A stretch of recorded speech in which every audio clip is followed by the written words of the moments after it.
घटना हुआ ये कहीं कोई कुछ सुनता थोड़ी ना। मुझे तो बहुत दुख लगा इस बार। हम भगवान से सर ये मना है कि हम पढ़ के आईएएस बने, कि ये मना है कि हमको आर्मी में सेफ रखा जाए। तो आपको बहुत बुरा लगेगा जब आपके माता पिता सुबह फ़ोन करके ये नहीं जानना चाहेंगे कि नाश्ता किया कि नहीं, ये जानना चाहेंगे कि बेटा जिंदा है। बहुत बुरा लगेगा। सबसे पहले भागने वालों में से कोचिंग के स्टाफ्स थे। वहाँ पे रास्ता एक ही है, वो एक ही रास्ते से पानी आया है, उसी रास्ते से बाहर निकलना है उनको। के 3 मिनट्स में पानी जो था वो 12 फीट बढ़ गया था। जब गोताखोर अंदर गए तो वो कह रहे हैं कि हमें बॉडी को निकालने में दिक्कत हो रही है क्योंकि इतने सारे वो बेंचेस और बाकी चीज़ें फर्नीचर्स वहाँ पे पड़े हुए हैं। सिंपैथी नहीं चाहिए अभी भी, जस्टिस देना है दे सकते हैं।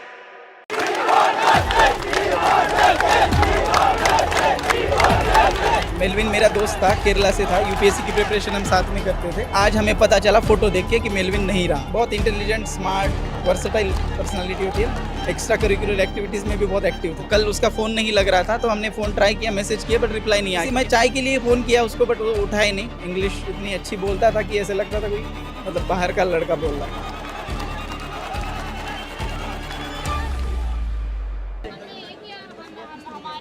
आपका नाम?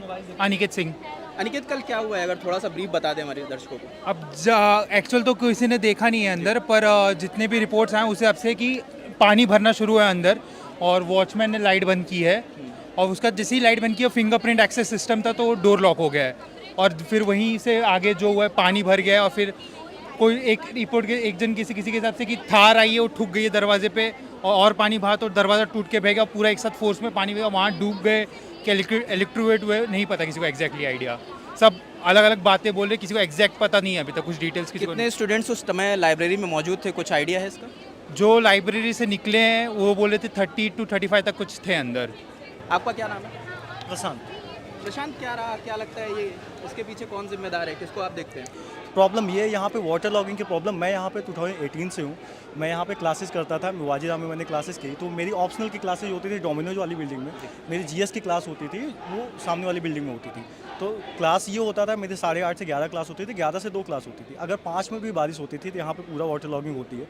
20 रुपये रिक्शे वाले को देके हम रोड क्रॉस करके क्लास करने जाते हैं। यहाँ की ये हालत है। पिछले जितने टाइम से मैं हूँ मैं यही देख रहा हूँ कि 10 मिनट की बारिश होती है यहाँ पे पूरा पानी भर जाता है। तो प्रॉब्लम यहाँ पे पता है सबको कि यहाँ पे वाटर क्लॉगिंग होती है, सब कुछ होता है, बट सिविक अथॉरिटीज़ कहीं ना कहीं वो अपने काम को लापरवाही कर रही हैं। इसकी क्लीनिंग नहीं हो रही है, ड्रेनेज की क्लीनिंग नहीं हो रही है और सब सारी एक तरह से मिली भगत है जो आप बोल सकते हैं। और क्या ही बोलते हैं। प्रशांत, इतने बड़े बड़े संस्थान हैं, मतलब देश के ग्रामीण नामी संस्थान हैं यहाँ पे, और मुझे नहीं लगता ये लाख रुपए या 1.5 लाख रुपए से कम फीस लेते होंगे। उसके बाद अगर ऐसी व्यवस्था है जिसमें हल्की बारिश से अगर उनकी फीस मैं बताता हूँ। जीएस की फीस है 1,84,000 रुपये। CSET की फीस अगर क्लास करनी है तो आपको 25 to 30,000 एक्स्ट्रा पे करने हैं। ऑप्शनल की क्लास करनी है तो 64 to 70,000 रुपीज़ इनकी फ़ीस है। तो अगर टोटल आप काउंट करते हो तो 3 लाख रुपये हम केवल और केवल कोचिंग की फ़ीस यहाँ पे देते हैं। प्लस लाइब्रेरी एक्सेस जो दे रहे हैं यहाँ पे या कुछ भी कर रहे हैं, लाइब्रेरी का हम लोग पे करते हैं 3,500 to 4,000 पे करते हैं हम लाइब्रेरी का पर मंथ। और सारी लाइब्रेरीज यहाँ पे बेसमेंट में है। आप कहीं भी चले जाइए, जितनी भी लाइब्रेरीज हैं सब में केवल एक एंट्री या एग्जिट है। सब में बायोमेट्रिक लॉक लगे हुए हैं। कहीं पे कोई भी वेंटिलेशन प्रॉपर है नहीं। प्रॉपर नॉर्मल टाइम पे क्या होता है, जब आप गर्मियों के टाइम पे जो सीवर का पानी है वो वॉशरूम के थ्रू बाहर आता है। तो बरसात के टाइम पे क्या हो सकता है, आपको खुद ही पता है कि बरसात के टाइम पे सीवर का पानी बेसमेंट में कितना भर सकता है। आप कल रात में भी हमें मिले थे और कल रात से आप यहीं पे डटे हुए हैं। क्या लगता है, क्या देखा आपने यहाँ पे, कौन कौन आया, क्या आश्वासन दिया? पुलिस से भी आप लोग भिड़े हुए थे? हाँ, हमने जितनी देर पुलिस से बातें की थी, हमारी बातें उन्होंने काफ़ी अच्छे से सुनी भी थी, उन्होंने अपनी बातें रखी भी थी। बट हमें कंटिन्यूसली एक चीज़ तो पता चल गया कि वो डेटा को मैनिपुलेट कर रहे थे। बिकॉज हमें बार बार ये चीज़ बताई जा रही थी कि 3 लोगों की डेथ हुई है और बाकी लोगों को अभी संज्ञान में लिया गया, तो उनका देखा जाएगा कि उनके साथ क्या हुआ है। बट हमारे पास जो इन्फॉर्मेशन आ रही थी ग्रुप में टेलीग्राम के थ्रू, वो ये आ रही थी कि तकरीबन 11 से 12 बच्चे मिसिंग थे उसमें से, जिसमें से मतलब कुछ का तो मैं नाम भी जानता हूँ, जिसमें एक सुब्रांजन नाम का लड़का था, जिसके पेरेंट्स भी यहाँ पे थे, बट वो क्लियर ही नहीं थे कि हमारा बच्चा है कहाँ पे।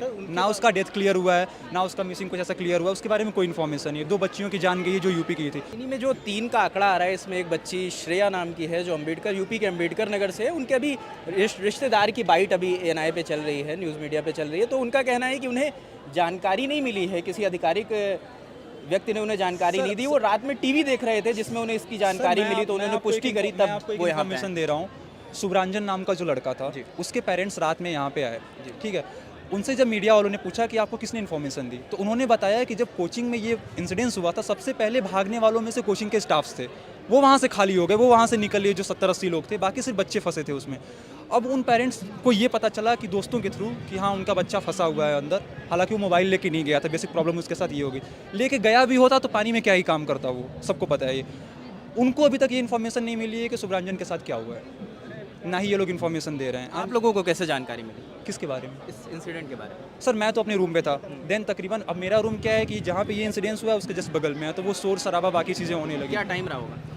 मुझे जब ये इन्फॉर्मेशन पता चली तब आई थिंक 8:15 हो रहे थे रात के, 8:15 हो तब रहे थे। एनडीआरएफ वगैरह की टीम्स आ चुकी थी? हाँ एनडीआरएफ आ चुकी थी। फिर इन लोगों ने ये भी बोला था कि हम गोताखोरों को भी मंगाने की कोशिश कर रहे हैं, उससे हम इंटेंसिटी का पता कर सकते थे कि जो बच्चे अंदर हैं उनके लिए गोताखोर मंगाए जा रहे हैं। फिर जब हमें ये इन्फॉर्मेशन मिली कि लास्ट के 3 मिनट्स में पानी जो था वो 12 फीट बढ़ गया था, लाइक लोग ये कह रहे हैं कि बच्चे अंदर से निकल भी तो सकते थे। मैं ये कह रहा हूँ कि 3 मिनट में अगर 12 फीट पानी हो जाए आपकी हाइट से दोगुना, आप कितनी तेज़ी से निकल पाओगे, पहले आप बस ये इन्फॉर्मेशन दे दो। तो कोई ये चीज़ समझ समझ भी कहा जा रहा है जिधर से एंट्री थी उधर से ही पानी भी एंटर कर रहा था, तो जिधर से पानी घुस रहा है वो सीढ़ी से ही आया। मैं आपको बता तो रहा हूँ कि हाई कोर्ट की रेगुलेशन है, वहाँ पे रास्ता एक ही है, तो एक ही रास्ते से पानी आया है, उसी रास्ते से बाहर निकलना है उनको।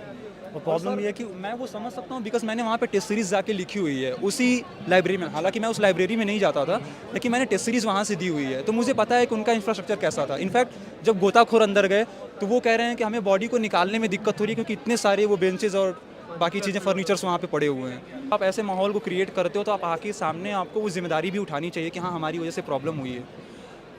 पुलिस पीपल आर सेइंग कि हमने ओनर्स को डिटेन कर लिया है। हमें ये नहीं समझ में आ रहा है कि आप डिटेन करके क्यों बैठे हुए, अरेस्ट करिए।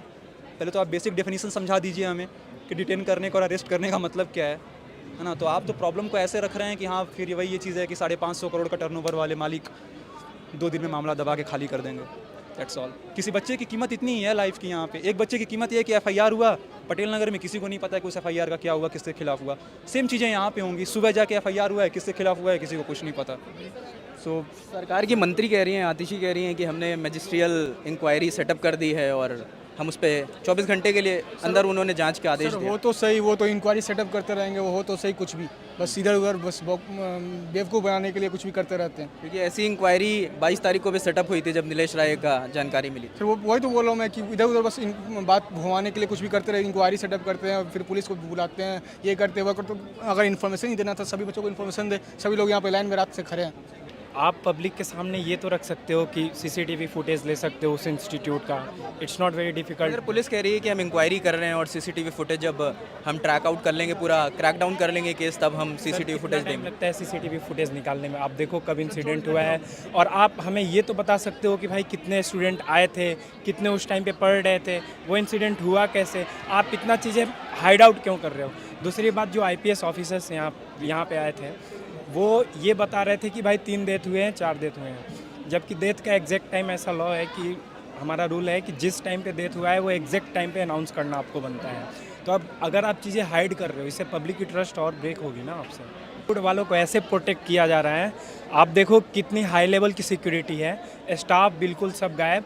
इवन FIR पे किस किस का नाम दिया गया है ये चीज़ें भी डिस्क्लोज़ नहीं की जा रही है, किस टाइप की ये मतलब इन्वेस्टिगेशन चल रही है हमें नहीं पता चल रहा है। कितने सालों से हैं यहाँ पे आप? हम तो यहाँ 30 साल से हैं।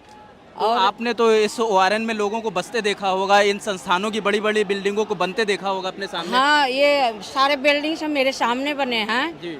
और ये बाल भारती स्कूल का बच्चे भी थे 10 साल पहले। स्कूल जब छूटे तो यहाँ नाले पर बह के चले गए, तब भी कोई कुछ नहीं करे। पर जिनके बच्चे तो 30 थे साल पहले से यहाँ ORN में पानी भर रहा है और आज भी उतना ही पानी भरता है। यहाँ हमेशा इतने भरते जो मतलब अगर रिक्शे वाले भी ना निकाले तो बच्चे तैर के, और जो बच्चे नहीं निकल पाते वो उनकी व्यवस्था बहुत बुरी हो जाती है। तो कोई आप लोग शिकायत नहीं करते हो लोगों हम लोग से? को कौन शिकायत सुनेंगे? हम लोग गरीब आदमी कमाने खाने वाले हैं, तो हम लोग के ये बड़े बड़े पैसे वाले कहाँ सुनेंगे? ये सब कोई किसी का सुनता नहीं, और ये लोग अपनी मतलब ये बिस्मिट बना बना के सारे बच्चे की ज़िंदगी ख़राब कर रहे हैं। कल जब ये हादसा हुआ तो आपको कैसे जानकारी मिली, आप कहाँ थे? हमें कोई रिक्शा वाले फ़ोन करके बताया जो यहाँ बाजीराम पर ऐसे बात हो गई है, तो आज हम छुट्टी करते हैं एतवार को, तो वैसे हमें मतलब बहुत दुख लगा। बच्चे लोग तो जाते हैं हमारे गाड़ी घोड़ा से, इसलिए हम देखने आ रहे। अरे रोइए नहीं अम्मा। बच्चे किसी का भी बच्चे से तो वो लगता है, बच्चे तो अपनी ज़िंदगी के पढ़ा लिखा के लिए आए, मगर बच्चे के साथ घटना हुआ ये कहीं कोई कुछ सुनता थोड़ी ना। यहाँ से कितने IAS ऑफिसर निकले हैं सर जो कुछ नहीं कर पा रहे हैं अभी अपने एरिया के लिए। हम यहाँ से पढ़े हैं, अपने यहाँ के लिए कुछ नहीं कर पा रहे हैं। हम भगवान से सर ये मना है कि हम पढ़ के IAS बने, कि ये मना है कि हमको आर में सेफ रखा जाए। ये भी तो मना है सर। मैं क्या कहूँ कि भगवान मुझे IAS बनाओ पढ़ा लिखा के, मैं ये कहूँ कि मुझे सेफ रखो आर में। घर वाले को भी तो चिंता लगी। जब से नीलेश राय का इंसिडेंस हुआ है सर, उसके बाद बच्चे काफ़ी अवेयर हैं। मैं खुद कल बारिश में फेस कर रहा था, बारिश जब हो रही थी काफ़ी पानी जा रहा था। मैं गेट नहीं छूता हूँ, बस में बैठता हूँ तो बस से चिप ऐसे बैठता हूँ कि गेट पे टच ना हो जाए। आयरन वायर लोहे की चीज़ें हैं। और यहाँ सर लाइब्रेरी में बच्चा बैठ के पढ़ रहा है, पढ़ते पढ़ते डेथ हो जा रही है सर। कितना बड़ा एडमिशन का फेलियर है ये। अब ये इतनी बड़ी कोचिंग में, ये कोचिंग सर आज यहाँ इस एरिया की मेरे जो बिल्डिंग है इसकी वो टॉप क्लास की बिल्डिंग है। ये एक तरह से जो जैसा टाइटैनिक वाला हाल है कि टाइटैनिक पहली बार में नहीं डूबेगी, ये कोचिंग इतनी हाई इंफ्रास्ट्रक्चर होने के बाद पहली बार में इसमें बाढ़ आ गया। ये सर काफ़ी फेलियर इंसिडेंट इस सब चीज़ों का। और ये मेरी गुस्सा नहीं सर, ये एक्चुअल गुस्सा है इस प्रॉब्लम को। अगर आपसे पूछा जाए, अगर जनता सुन रही है, अधिकारी भी इसे देखेंगे, आप क्या बताते हैं कि ORN की क्या, ओल्ड राजेंद्र नगर की क्या ORN की प्रॉब्लम ये है, आज से 10 दिन से पहले से सर सीधे इससे रोड जाती है जो गफार मार्केट बोला जाता है। उसके बगल में मोबाइल वाली जो मार्केट है वहाँ 10 दिन से रोड खोद के, मतलब सर वहाँ सीवेज का काम चल रहा है। वो 10 दिन से स्मेल आ रही है, काफ़ी रेस्टोरेंट वगैरह वहाँ के बंद हैं। एक तो सर खाने की प्रॉब्लम है, ये वो बात तो अलग है, लेकिन वो 10 दिन से वहाँ काम चल रहा है, वो सीवेज ट्रीटमेंट नहीं हो पा रहा है। और यहाँ ये तो सर सबको पता है कि एक तारीख को मानसून आता है जून में, क्यों आप मई में सफाई नहीं कर पाते हो? MCD का बजट 70-80 हज़ार करोड़ का है सर, एक सफाई वाले काम तो कर ही सकती है MCD। ये पूरा फेलियर है MCD का। अब इसके लिए तो सेंट्रल गवर्नमेंट आएगी नहीं, ये तो MCD का फेलियर है।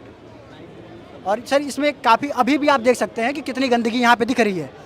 आप देखेंगे तो ये मेन रोड है और सामने बड़े बड़े संस्थान हैं। और ये देखिए चहला आपको सामने दिख रहा होगा, अगर अद्विक दिखा पाए इसे। बच्चे सर बड़ी बड़ी आशाओं से आते हैं घर को छोड़ कर कि यहाँ आएंगे ORN में पढ़ेंगे और IAS बनेंगे। सर यहाँ देखिए ये हाल, बच्चे का कोई सेफ्टी ही नहीं है। जब मन कर रहा है जान चले जा रहा है, जब मन कर रहा है जान आ रहा है, कुछ सेफ्टी नहीं है सर। यहाँ आप आएंगे तो आपको लोग 10 तरीके के बात बताएंगे। असली हमको जो महसूस हुआ अपने तैयारी के दौरान वो बताएंगे। आप अभी कभी किसी भी UPSC एस्पायरेंट के रूम में चले जाइए, उसका छोटा रूम होगा, घुसते के साथ खत्म हो जाएगा, लेकिन कभी दुख के साथ नहीं दिखाएगा, आशा के साथ दिखाएगा। एक मैप लगा होगा, 4 किताबें रखी होंगी, पूरा खुशी के साथ दिखाएगा। आपको देख के लगेगा क्या दयनीय स्थिति में रह रहा है, सिंपैथी आएगा। जो कि न्यूज़ मीडिया में हम लोग देखते रहे हैं कि लोग बोलते हैं UPSC वाले बच्चे इतने कष्ट में तैयारी कर रहे हैं। हम लोग को वो कष्ट आदत हो गया है, लेकिन इसका आदत नहीं हुआ है सर। यहाँ बहुत कम लोगों को पता होगा और ये एकदम लीगल है। 2020 में दिल्ली गवर्नमेंट का एक छोटा सा इंसिडेंट हुआ था तो नोटिफिकेशन आया था कि जितनी भी बेसमेंट्स की लाइब्रेरीज हैं वो बंद की जाए। तो मेरा ज़्यादा डिमांड नहीं है, राउज IAS बस ला के वो लेटर दिखा दे जिसमें ये लाइब्रेरी ऑपरेट कर सकते थे बेसमेंट में, वो लेटर हेड है इनके पास MCD की तरफ से। और डिमांड क्या करेंगे? ये लोग तो एक्सीडेंट बोल रहे हैं ना, हम लोग जस्टिस बोल रहे हैं। जस्टिस क्राइम का होता है सर, ये लोग तो उसको कलर कर रहे हैं एक्सीडेंट। तो एक्सीडेंट के लिए तो हम लोग क्या ही मांगेंगे उन लोग से? सिंपैथी नहीं चाहिए अभी भी, इतनी बड़ी जस्टिस देना है दे सकते हैं। तो आपको बहुत बुरा लगेगा जब आपके माता पिता सुबह फ़ोन करके ये नहीं जानना चाहेंगे कि नाश्ता किया कि नहीं, ये जानना चाहेंगे कि बेटा जिंदा है। बहुत बुरा लगता है, अंदर से खराब लगता है। और हर बच्चे को आ रहा है वो कॉल, बस मुझे नहीं आया, हर बच्चे को आ रहा है, बस चेक करने के लिए कि मेरा बच्चा तो उस लाइब्रेरी में नहीं था कल। माँ बाप सुबह 6 बजे से कॉल आ रहा है घर से, 2 बार नहीं उठा पाए। बोला जा रहा है पापा कि तुम ठीक हो ना, तो कोई प्रॉब्लम तो नहीं? एक बार अगर कॉल नहीं उठती होगी एक बार में तो परेशान हो जाते बिल्कुल सर, बिल्कुल होना ही परेशान। दोस्त लोग के पास कॉल कर रहे हैं, हमारे पास तो कॉल कर ही रहे हैं दोस्त लोग के पास कि वो ठीक है, कॉल नहीं उठा रहा है। देखिए आप लोग साइलेंट करके, जहाँ तक पढ़ाई करते होंगे, फ़ोन साइलेंट करके रख दिया। साइलेंट रहता है सर, फ़ोन लाइब्रेरी में जाने के बाद वहाँ लिखा हुआ रहता है keep the phone in silent. मगर मुझे लगता है इस इंसिडेंट के बाद कोई अपना फ़ोन साइलेंट करके नहीं रहेगा सर। इस इंसिडेंट के बाद तो फ़ोन साइलेंट रखना क्या, अब यहाँ से डर लगने कल के हादसे में 3 लोगों की जान चली गई। एक लड़का है मेलविन जो केरल से आता है, एक तान्या है जो तेलंगाना से आती हैं, और एक श्रेया है जो UP से आती हैं। हमारे मेलविन मेरा दोस्त था, केरला से था, UPSC की प्रिपरेशन हम साथ में करते थे और CSET का क्लास हमने साथ में किया हुआ है। तो कल उसका फ़ोन नहीं लग रहा था तो हमने फ़ोन ट्राई किया, मैसेज किया, बट रिप्लाई नहीं आया, क्योंकि हमें पता था वो यहीं बैठता है। तो फिर हम यहाँ तक आए तो पानी यहाँ तक था, तो हम यहाँ से वापस चले गए कि हमें लगा कि अब शायद वो कहीं गया होगा। आप आए थे बॉस? 5 बजे, 5 सवा 5 बजे कन्फर्म। नहीं, यहाँ था, मतलब घुटने तक था पानी, हाँ भरा था। हम यहाँ पे आने नहीं दिए, NDRF की टीम यहाँ थी, तो हमने फ़ोन किए, मैसेज किए, बट कोई रिप्लाई नहीं आया। तो हमें लगा शायद वो मोबाइल रख के बारिश में भीगने गया होगा। ऐसा लगा, बट वो लाइब्रेरी के अंदर था और अब तक पता नहीं चला। आज हमें पता चला फोटो देख के कि मेलविन नहीं रहा। हम आप लोग कब से आप साथ में थे? जनवरी से, अभी हाँ 6-7 महीने हो गए। साथ ही रहते थे? हाँ साथ ही, नहीं साथ में नहीं, क्लास साथ में था हमारा। रोज कहाँ मिलते पढ़ते थे? रोज। राव में ही पढ़ते थे? नहीं, इधर एक द स्टडी नाम का कोचिंग है, वहाँ पे हमने सीसैट की कोचिंग की थी। लाइब्रेरी यहाँ पे उन्होंने लाइब्रेरी इधर ज्वाइन की थी आप उसने। भी जाते थे इस लाइब्रेरी? नहीं, मैं इस लाइब्रेरी में नहीं, मैं रूम पे ही पढ़ता हूँ। तो इसी मैं चाय के लिए फ़ोन किया उसको, बट वो उठाए नहीं। और फिर मतलब मुझे लगा शायद भीगने गया होगा वो बारिश में मोबाइल रख के। तो अभी फ़ोटो देखा तो ये सब हुआ, अभी पता चला हमको।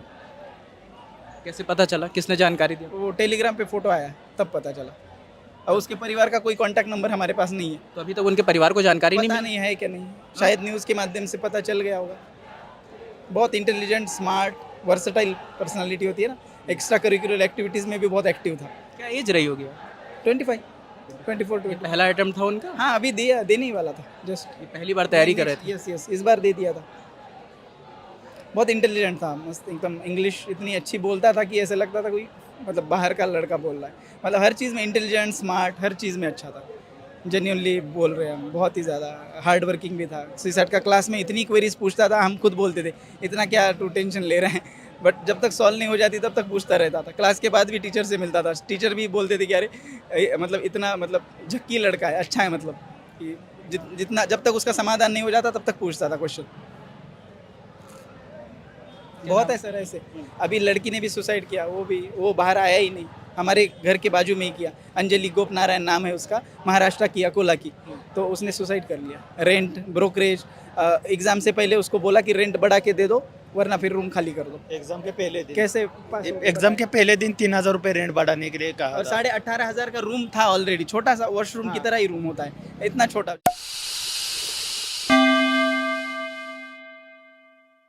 जब भी बारिश आती है तो घुटने तक का पानी या वेस्ट तक का पानी यहाँ पे कॉमन साइट है। बिजली विभाग का यहाँ पर कोई इतना खास कोऑपरेशन नहीं है। आप वहाँ से लेके अंदर बिल्कुल मेन गोल चक्कर तक जाएंगे या आगे तक भी जाएंगे वाटर टैंक तक, तो आप देखेंगे वहाँ पे मल्टीपल पोल्स, वहाँ पे नंगी तारे हैं और बंच में है। हेविली डेंस्ड वायर्ड एरिया है ये, और यहाँ पे खुली तारें पानी में तैर रही होती है या मेटल के गेट के साथ अटैच्ड होती है।